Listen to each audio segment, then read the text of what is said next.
Sutra teratai yang menakjubkan. Bab 11, Kemunculan Stupa Mustika. Episode 1301 dengan judul Agar Dharma Berdiam Lama, makanya berkumpul di sini. Setelah mendengarkan Dharma dan memahami jalan agung, para makhluk dapat pula membangkitkan keyakinan benar dan merenungkan maknanya. Sesuai yang diajarkan, menjalankan praktik tanpa kebocoran sebagai benih sebab langsung menuju Buddha kebudaan. Ini merupakan mustika dharma yang sulit disebarkan di dunia. Kita harus bersungguh hati, menyebarkan dharma adalah sangat penting. Kita selalu berpikir tentang bagaimana caranya untuk dapat memahami dan menghayati jalan agung. Untuk dapat memahami dan menghayati jalan agung, maka harus membangkitkan tekad tiada tara setiap hari di kebaktian pagi dan malam hari. Bukankah kita ada menyatakan perlindungan pada tiga mustika? Tiga perlindungan, berlindung pada Buddha, harus mampu memahami dan menghayati jalan agung, membangkitkan tekad tiada tara. Ini adalah yang kita lafalkan di kebaktian pagi dan malam hari. Harus selalu mengingatnya untuk mengingatkan diri kita sendiri. Seperti di dalam mencari tahu Dharma Buddha, hati kita harus berbalik dari kegelapan menuju terang, menyingkirkan kegelapan batin, kerisauan, dan sisi gelap. Kita harus maju menuju jalan terang yang agung. Dengan tekun dan bersemangat, inilah artinya berlindung pada Buddha. Melepaskan sisi gelap dari pikiran makhluk awam dan kegelapan batin. Harus selalu bersungguh hati menuju jalan agung yang terang dan bijaksana, cari tahu dan bersemangat. Oleh karena itu, Yang Maha Sadar membimbing segala ajarannya, kita harus meyakini, menerima, dan mengamalkannya.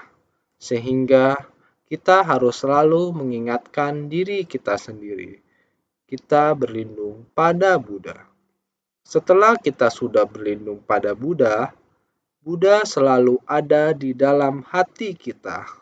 Oleh karena itu, setelah berlindung pada Buddha, kita harus dapat memahami dan menghayati jalan agung. Harus benar-benar bersungguh hati untuk memahami Dharma yang dibabarkan oleh Sang Buddha dan menerapkan dalam kehidupan kita sehari-hari. Oleh karena itu, kita harus berlindung pada Buddha, mampu memahami dan menghayati jalan agung, dan membangkitkan tekad tiada tara. Bukan hanya kita yang membangkit tekad tiada tara, tetapi masih harus menginginkan hal yang sama untuk para makhluk. Setelah saya berlindung pada Buddha, saya memahami prinsip kebenaran. Saya masih harus berharap para makhluk bisa seperti saya dan dapat bersama dengan saya berlindung pada Buddha dan bisa seperti saya menghayati dan memahami jalan agung. Bersama-sama membangkit tekad tiada tara. Ini adalah tekad dan ikrar kita setiap hari. Bukan setiap hari, tetapi tekad dan ikrar kita setiap saat. Setiap saat, sehingga kita harus kebaktian pagi dan malam. Tidak boleh luput dari menyatakan perlindungan pada Tri Ratna. Jika berlindung pada Dharma, harus menginginkan semua makhluk bisa memasuki perbendarahan Dharma, agar mereka bisa memiliki kebijaksanaan seluas samudra. Kita berharap bahwa kita akan memahami Dharma. Kita setiap orang pada dasarnya memiliki sifat pencerahan dan kebijaksanaan samudra. Ini adalah sifat hakiki tatata. Berhubung kita telah mengetahuinya, kita juga harus berharap para makhluk, setiap orang bisa seperti kita. Tahu bahwa setiap orang pada dasarnya memiliki sifat hakiki tatata.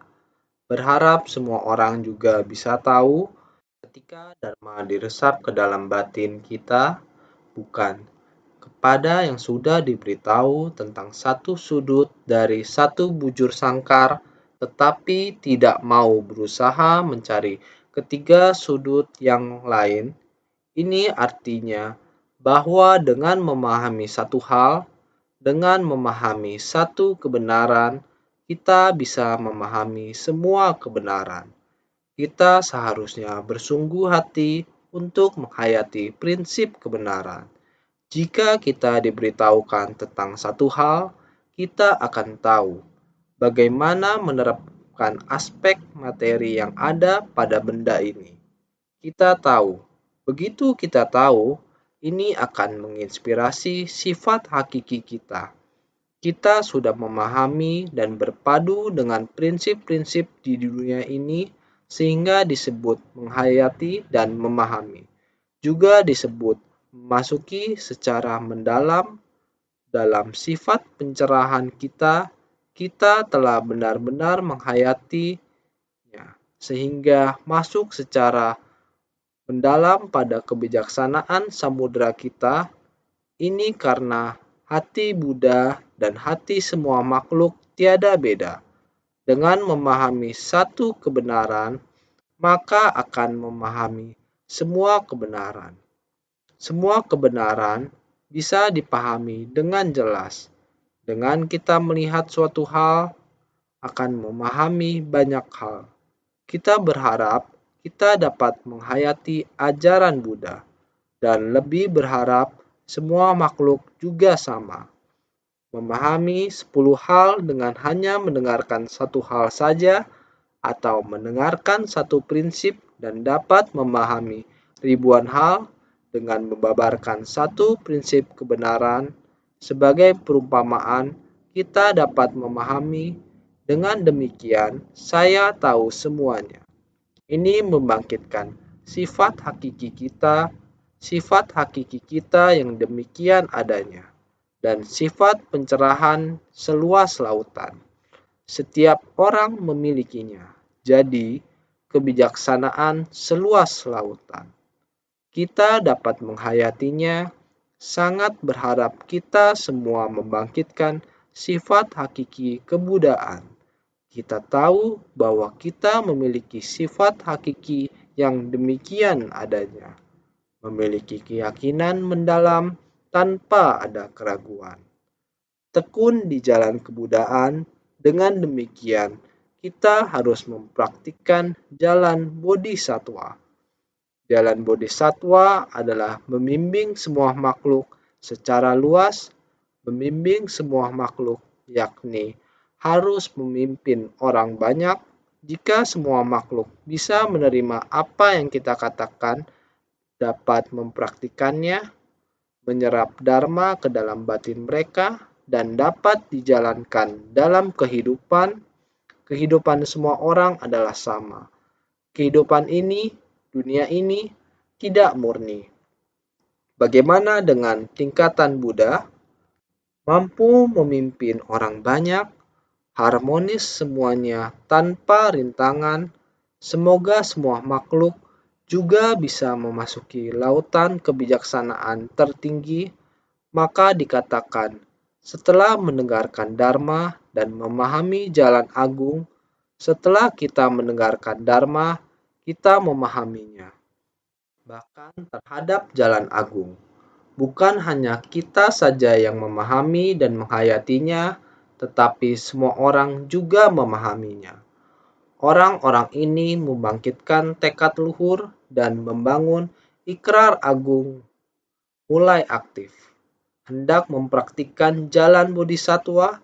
Setelah kita mendengarkan Dharma, kita yakin terhadap Buddha. Buddha masuk ke dalam batin kita. setiap saat membangkitkan batin kita setara dengan Buddha. Kita menyebarluaskan Dharma kepada semua makhluk, berharap semua orang akan melakukan hal yang sama, menyingkirkan pengetahuan sesat, pandangan sesat, dan kebingungan. Berharap semua orang dapat memasuki Dharma dari keyakinan yang benar. Sebersit niat pikiran ini senantiasa di dalam perenungan terhadap Dharma, mendengarkan Dharma. Jika kita tidak benar-benar introspeksi dan mengingat kembali berapa banyak penyimpangan yang telah kita lakukan di masa lalu, di dalam kehidupan kita sehari-hari, yang ada penyimpangan, kita harus segera memperbaikinya kembali. Di masa lalu kita, pikiran bercabang-cabang kita sangat banyak. Pikiran, kita tidak bisa menetapkan pikiran yang tidak dapat ditetapkan adalah karena akar dan debu di masa lalu. Akar adalah 5 akar pancendriyani. Ketika objek di luar mengganggu kita, maka batin kita akan mengikuti suara. Hal ini terdengar tidak menyenangkan bagi saya, membuat saya sangat risau. Hal ini adalah sesuatu yang sangat ingin saya kejar, orang lain bisa mendapatkannya, melakukannya. Kenapa saya tidak mendapatkannya? Kenapa saya tidak dapat melakukannya? Sungguh risau, keinginan yang tidak tercapai, akar debu, delusi dari luar, mengganggu pikiran dan niat kita. Kita harus bagaimana setelah mendengarkan Dharma? Coba pikirkan, apakah dulu begitu? Kondisi batin kita saat ini? Apakah masih ada kerisauan? Apakah di dalam hati kita masih ada ucapan gosip dari orang lain yang belum terjawab? Jika demikian, setelah mendengarkan Dharma, kita harus segera melenyapkan yang salah atau tidak benar. Kondisi batin yang penuh kebodohan harus dihilangkan. Fokuskan kembali pikiran kita, perhatikan Dharma yang dibabarkan Sang Buddha, sutra diwariskan sampai sekarang, adalah obat mujarab untuk mengobati batin kita. Jika batin kita ada penyakit kerisauan, segera pikirkan Dharma.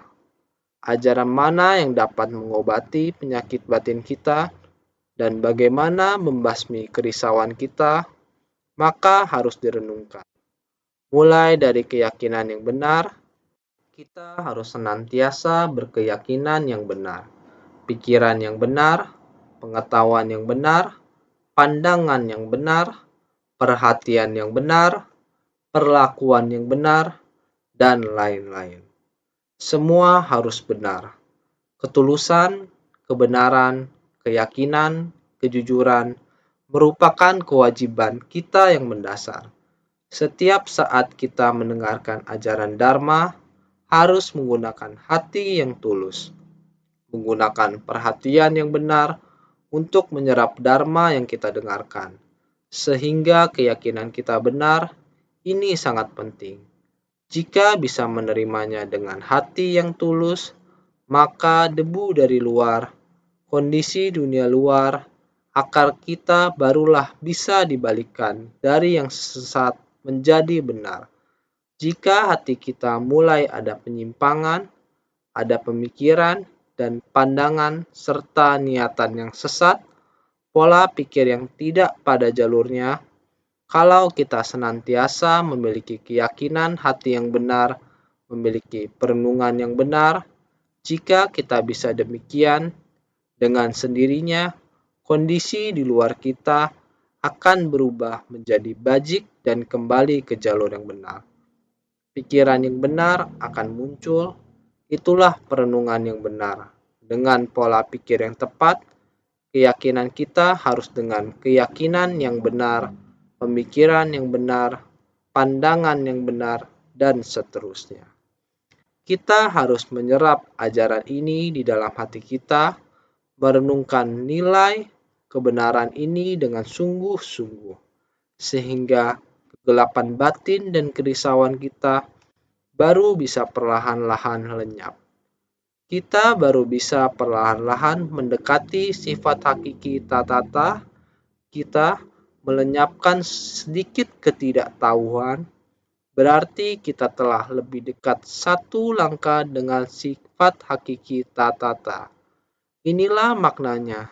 Jadi kita harus senantiasa sesuai yang diajarkan, menjalankan praktik tanpa kebocoran sebagai benih sebab langsung menuju pada kebudaan.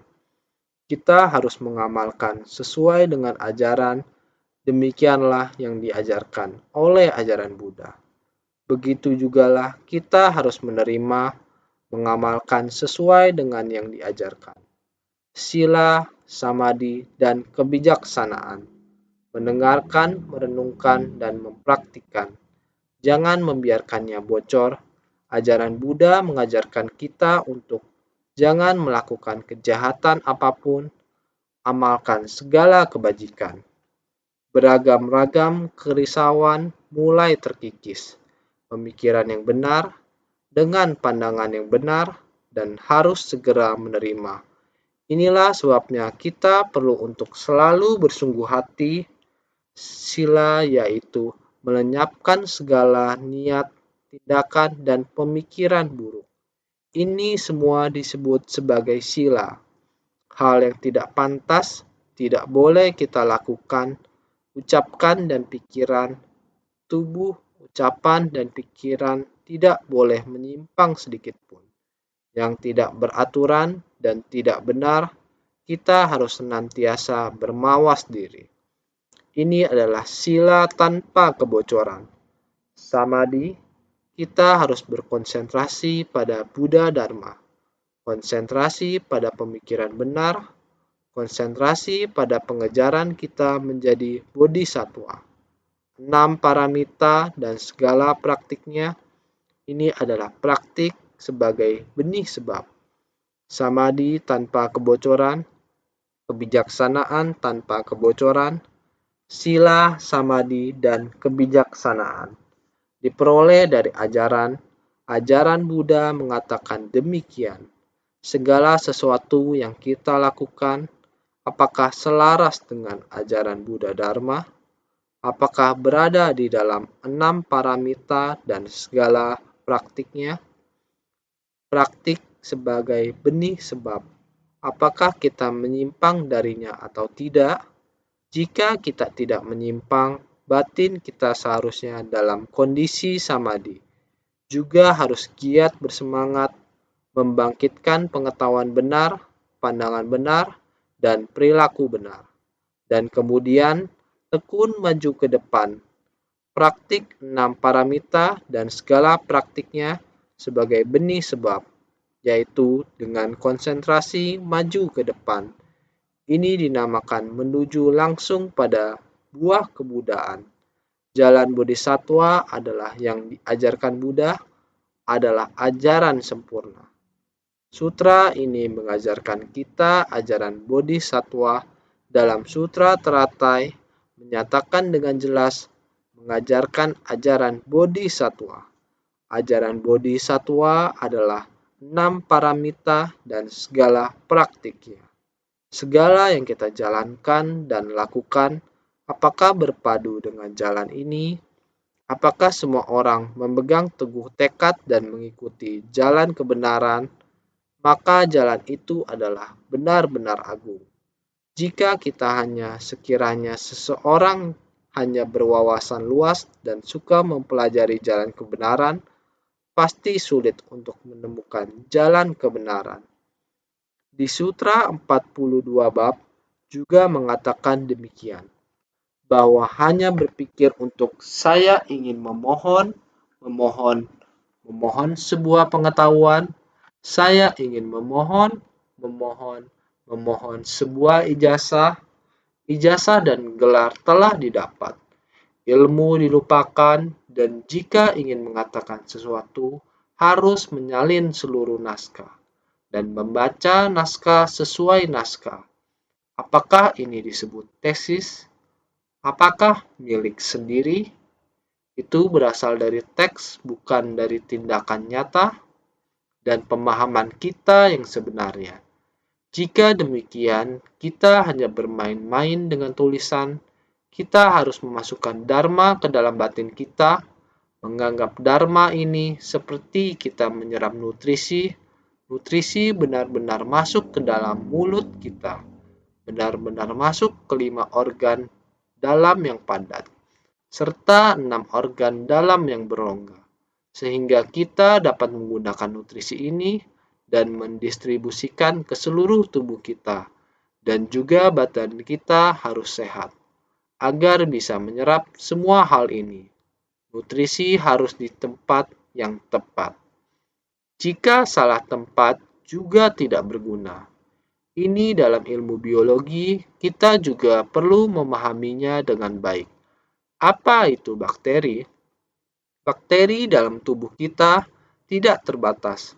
Banyak jenisnya, beberapa ada yang membuat apa yang sudah kita makan dan menguraikannya, dan mengubahnya menjadi nutrisi dalam tubuh kita, memasok jantung dan otak kita, memasok limpa dan perut kita, memasok organ dalam tubuh kita, nutrisi yang kita butuhkan, yaitu makanan yang kita makan masuk ke dalam mulut tubuh kita, organ dalam tubuh kita sehat, dengan sendirinya yang diserap ke dalam adalah untuk memberikan kebutuhan kesehatan kita.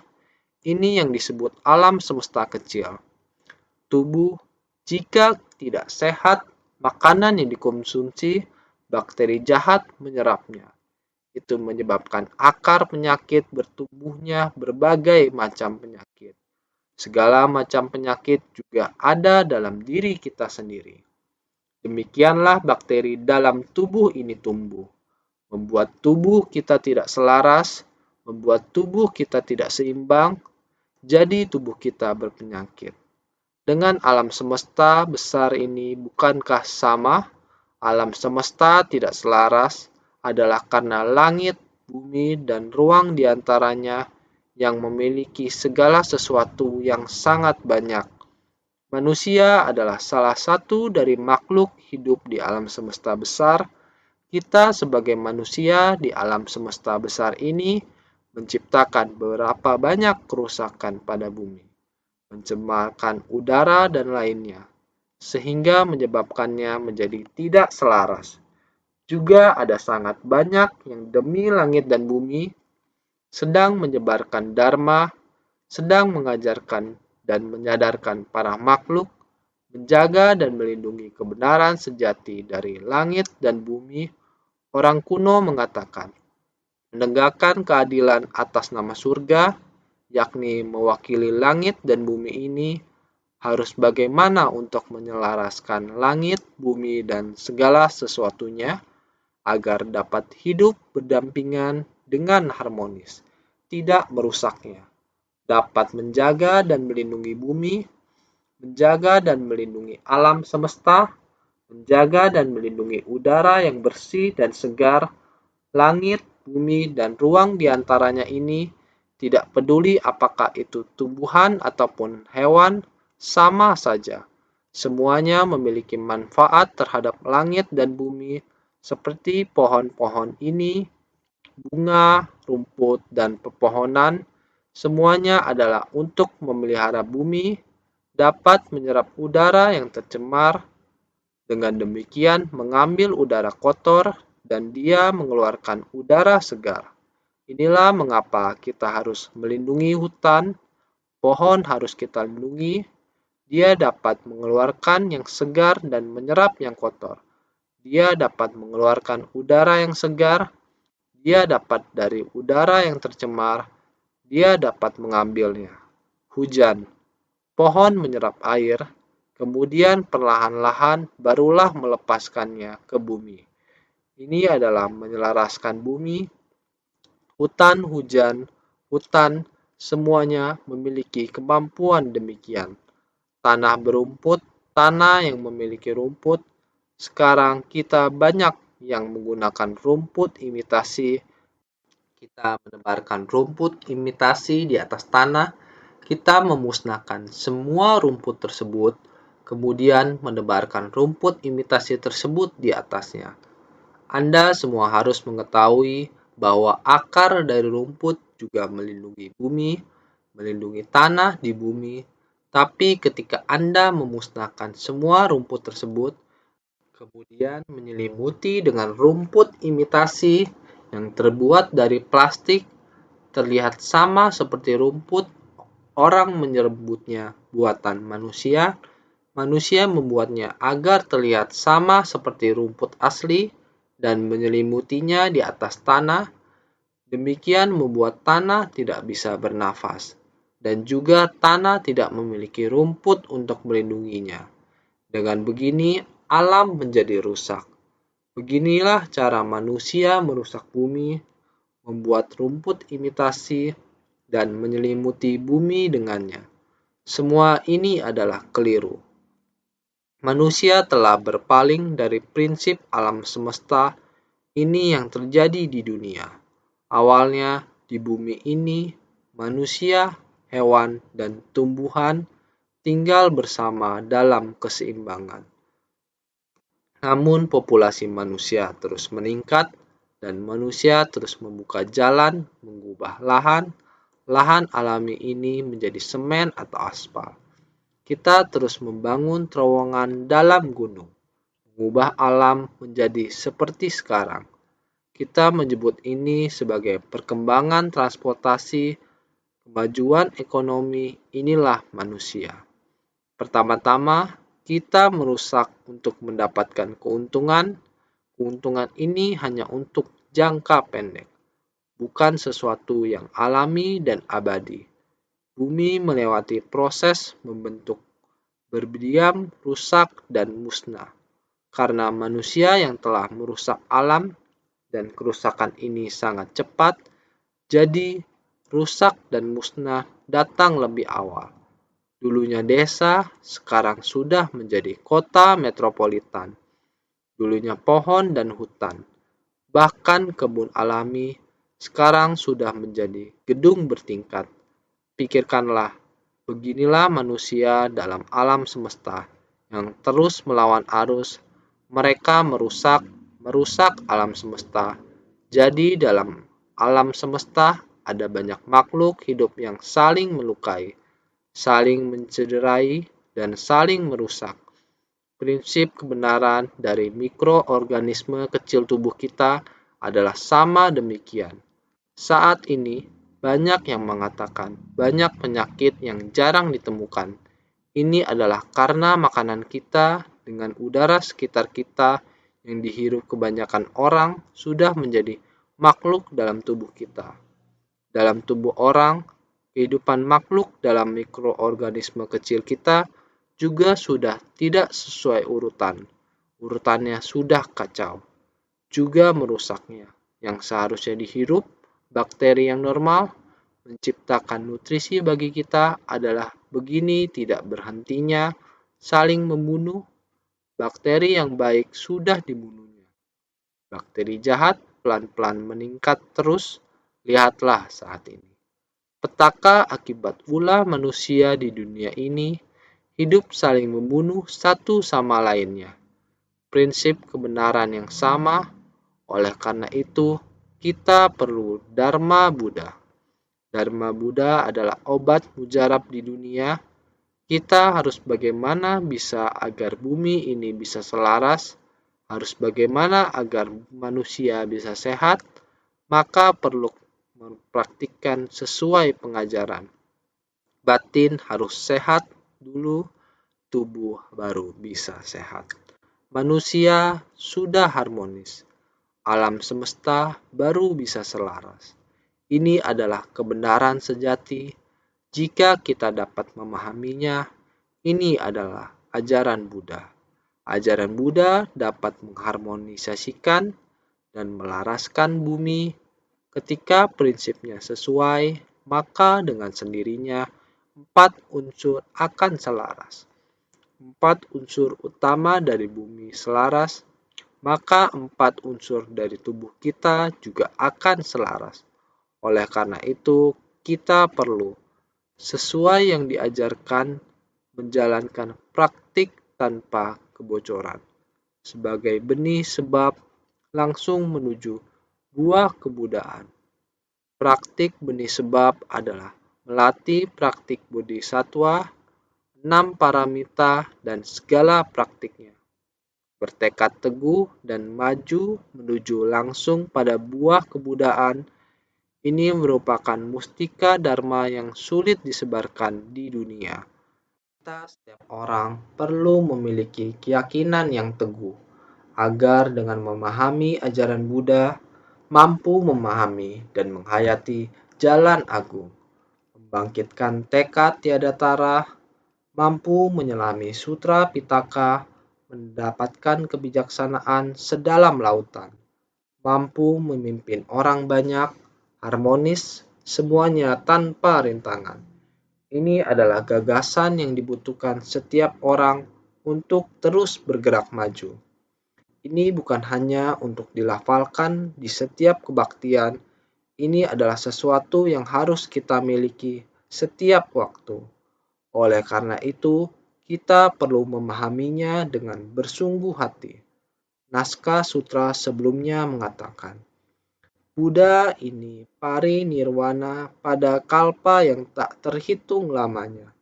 Dulu, berada di mana-mana untuk mendengarkan Dharma karena adalah sulit untuk bersua dengannya. Ikrar pokok dari Buddha itu adalah, setelah aku parinirwana, di mana saja aku pergi, selalu saja demi mendengarkan Dharma. Lihat, Buddha Prabu Taratna sudah lama parinirwana. Buddha Prabu Taratna di setiap tempat, dari dunia Ratna Wisuda di penjuru timur. Setelah parinirwana, ikrar Buddha Prabu Taratna di tempat manapun yang sedang membabarkan sutra teratai, stupa mustika Buddha Prabu Taratna dengan seluruh tubuh raganya muncul di hadapan Buddha dari dunia Ratna Wisuda di penjuru timur. Setelah parinirwana dengan kekuatan dari ikrar pokoknya, relik seluruh raganya memasuki stupa. Pada tempat di mana para Buddha membabarkan Dharma, pasti akan muncul di hadapan mereka. Sebelumnya sudah dijelaskan, ini merupakan sifat hakiki tatata kita. Sudah ada sejak masa tanpa awal sebelumnya. Kita harus penuh perhatian, sangat mendengarkan Dharma dan menjalankan Dharma. Sutra teratai sangat sulit ditemui. Kita seharusnya memahami ajaran sempurna ini adalah mengajarkan jalan bodhisatwa. Pada zaman ini, saat mengajarkan jalan bodhisatwa, stupa mustika kita, sifat hakiki kita yang demikian adanya, merupakan saat kita membangkitkannya, maka dikatakan, Buddha Prabu Taratna demi mendengarkan Dharma sudah datang. Buddha Sakyamuni berkata, lagi pula, para belahan ragaku, para Buddha yang tak terhingga, sebanyak butiran pasir di sungai Gangga, datang karena ingin mendengarkan Dharma, serta bertemu dengan Tathagata, Prabu Taratna yang telah parinirwana. Maksudnya, Buddha Sakyamuni semenjak mulai membangkitkan tekad dan membangun ikrar pada era 10 pangeran, sudah mendengarkan sutra teratai harapannya bukan hanya untuk mengulang pembabaran sutra teratai pada masa itu, tetapi kehidupan demi kehidupan menapaki jalan bodhisatwa sampai sekarang. Setelah mencapai kebudaan, masih tetap membabarkan sutra teratai. Ini adalah Dharma yang dibabarkan selama tak terhingga kalpa. Maka dikatakan, lagi pula, para belahan ragaku, Dharma yang sudah dibabarkan sudah sangat banyak. Belahan raga Buddha adalah prinsip kebenaran. Buddha adalah pencerahan, Pencerahan adalah prinsip kebenaran. Semua prinsip kebenaran ini telah berkumpul sangat banyak, sebanyak butiran pasir di Sungai Gangga. Sangat banyak. Dharma seperti ini. Dulu kita membahas tentang keberadaan dan membicarakan tentang kekosongan. Semuanya telah berkumpul dan menjadi saksi. Kita semua mendapat kesaksian untuk melihat Buddha yang sudah parinirwana. Parinirwana artinya semua dharma dikembalikan pada satu tempat, kondisi batin tenang dan jernih, kembali kepada kondisi tenang dan jernih. Inilah Buddha Prabu Taratna. Naskah sutra berikut ini mengatakan, masing-masing melepaskan tanah menakjubkan dan kumpulan murid, dewa, manusia, naga, dan makhluk halus, serta segala persembahan, guna membuat Dharma berdiam lama. Makanya datang ke sini. Masing-masing melepaskan tanah menakjubkan dan kumpulan murid, dewa, manusia, naga, dan makhluk halus, serta segala persembahan, masing-masing dari Buddha melepaskan tanah dan muridnya. Persembahan dan pelayanan dari 4 kelompok murid seketika dilepaskan. Masing-masing melepaskan tanah menakjubkan, sudah tidak lagi melekat. Yang lalu telah dibabarkan ajaran tentang keberadaan, kemudian dibabarkan kembali tentang ajaran kekosongan. Sebelumnya hanya memohon agar dapat mengakhiri siklus kelahiran. Ingin untuk mengakhiri kerisauan batin, sehingga tidak ingin berhubungan dengan orang lain, ini juga tidak benar. Jadi sekarang mau melepas pikiran yang melekat tersebut, yakni melepaskan tanah menakjubkan tersebut. Masing-masing melepaskan tanah menakjubkan dan kumpulan murid, dewa, manusia, naga, dan makhluk halus, serta segala persembahan. Masing-masing dari Buddha melepaskan tanah dan muridnya. Persembahan dan pelayanan dari 4 kelompok murid seketika dilepaskan. Guna membuat Dharma berdiam lama, makanya datang ke sini. Supaya Dharma dapat berdiam lama, semuanya berkumpul di sini. Jadi makanya datang ke sini adalah supaya Dharma dapat berdiam lama, berharap ditata seperti ini, ditata dengan rapi, maka ini adalah Dharma kembali pada tempatnya. Semuanya berkumpul di sini. Jadi Dharma dari masa lalu sudah ditata kembali ke tempat. Naskah sutra selanjutnya mengatakan demikian. Dalam rangka mendudukkan para Buddha itu, aku menggunakan kekuatan gaib untuk memindahkan para makhluk yang tak terhingga dan memurnikan tanah. Masing-masing dari para Buddha itu pergi menuju ke bawah pohon mustika, layaknya bunga teratai yang memperagung kolam yang murni dan jernih. Ini adalah syair, artinya adalah mengulang 3 kali, mengubah menjadi tanah murni. Sebelumnya mengatakan, Buddha Sakyamuni demi para Buddha belahan raga yang hendak datang, sehingga menggunakan kekuatan gaib, memindahkan para dewa dan manusia ke tempat lain. Itu adalah akar kapasitas mereka. Dewa dan manusia yang masih belum mampu menerima Dharma ini tidak bersedia membangkitkan tekad untuk mempraktikkan jalan bodhisattva yang belum mampu menerima ini. Pergi ke tempat lain seperti ini. Dalam rangka mendudukan para Buddha itu, aku menggunakan kekuatan gaib untuk memindahkan para makhluk yang tak terhingga dan memurnikan tanah. Ini adalah pujian kepada 3 kali mengubah menjadi tanah murni. Buddha Sakyamuni demi mendudukan para Buddha dari 10 penjuru menunjukkan kemampuan gaib untuk memindahkan kumpulan dewa dan manusia ke tanah lain, memperagung dan memurnikan tanah-tanah itu. demi mengizinkan yang hendak menerima Dharma Agung ini untuk masuk. Semua orang segera berkumpul di sini.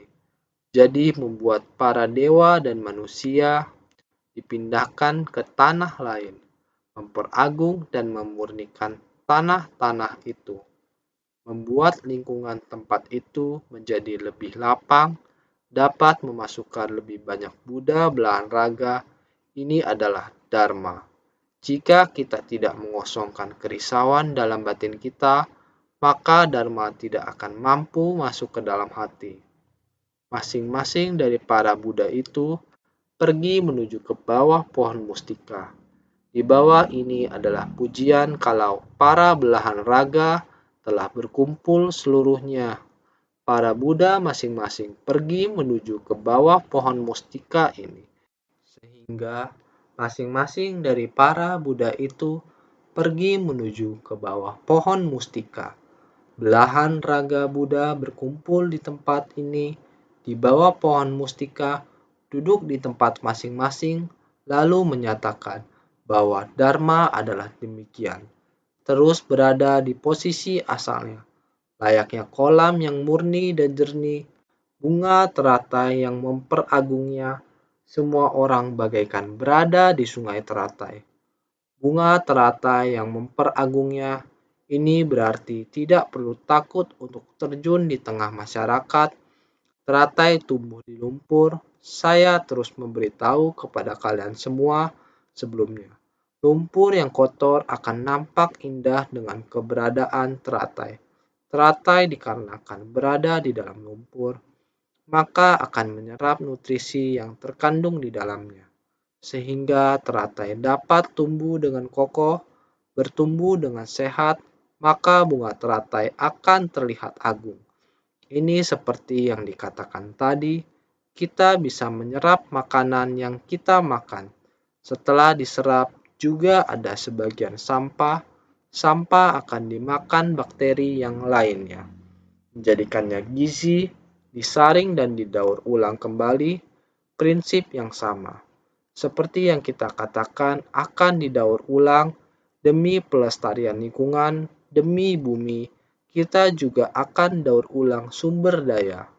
Seperti teratai yang di dalam lumpur, dia bisa bermekaran sangat agung, sehingga menggunakan kolam sebagai perumpamaan untuk negeri dan bunga teratai sebagai perumpamaan untuk Buddha.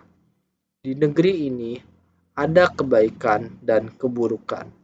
Bunga teratai diumpamakan Buddha, membina diri dan tersadarkan di tengah orang banyak, sehingga bunga teratai sebagai perumpamaan untuk Buddha, mengumpamakan Buddha. Demikianlah semua orang berkumpul di bawah pohon mustika, seperti bunga teratai di dalam kolam. Karena itu, wujud penampilan adalah agung, sangat menyenangkan karena kolam yang berlumpur dan kotor.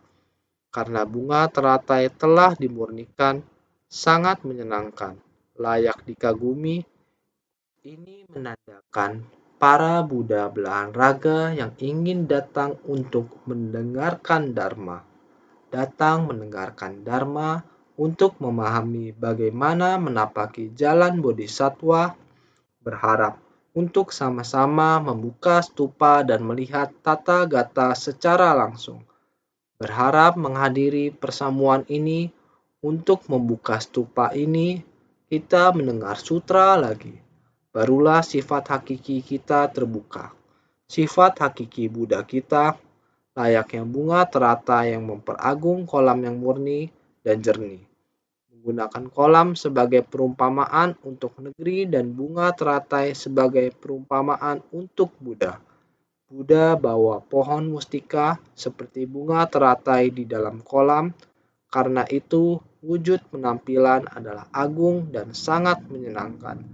Memuji para Buddha belahan raga yang ingin datang untuk mendengarkan Dharma, berharap untuk sama-sama membuka stupa dan melihat tata gata secara langsung. Sehingga para Buddha dari 10 penjuru berkumpul bagaikan awan. Bukan tanpa alasan, semuanya ada tujuan. Dikarenakan ingin benih Buddha tidak terputus pada era kemunduran Dharma dan berdiam lama di dunia, berharap benih Buddha tidak terputus di dunia.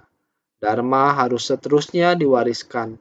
Singkat kata, Dharma Buddha harus selamanya disebarkan di dunia hanya dengan kita yang bersungguh hati, mampu memahami dan menghayati jalan agung. Kita bersungguh hati, mampu menyelami Sutra Pitaka. Kita bersungguh hati masuk ke tengah orang banyak, membimbing para makhluk. Dengan demikian, Dharma baru tidak akan terputus. Benih Buddha tidak terputus. Ini yang harus kita upayakan. Para Buddha dari 10 penjuru berkumpul bagaikan awan. Ini bukannya tanpa alasan. Dikarenakan ingin benih Buddha tidak terputus pada era kemunduran Dharma dan berdiam lama di dunia, makanya datang berkumpul. Dharma Buddha sangat penting di dunia ini. Ajaran Buddha adalah obat mujarab untuk menyelamatkan dunia. Alam semesta besar di dunia telah sakit. Penyakit alam semesta kecil lebih banyak lagi. Penyakit batin manusia menyebabkan dunia ini tidak bisa lancar. Tubuh manusia berbuat sendiri, membuat pencemaran, mencemari bumi. Benda yang ditanam, dianalisis mengandung merkuri, ada mengandung apa, ada banyak bahan kimia, air yang tercemar juga terus demikian mencemari sumber air, bahkan lautan juga tercemar. Manusia tetap mengkonsumsi benda yang mencemari, kemudian mencemari tubuh kita. Demikian terus mencemari, terus merusak ekosistem alam. Kalian pikirkan. Dunia terbentuk, berada, rusak, dan kosong. Apakah bisa cepat? Lebih cepat, semakin cepat rusak, lingkungan tempat kita tinggal telah menjadi buruk. Bagaimana tubuh bisa sehat? Sehingga kita seharusnya menggunakan ajaran Buddha, kemudian menjernihkan batin manusia, baru bisa. Benih Buddha tidak terputus pada era kemunduran Dharma dan berdiam lama di dunia. Bodhisattva mendengarkan Dharma, demikian mengumpulkan, senantiasa harus lebih bersungguh hati.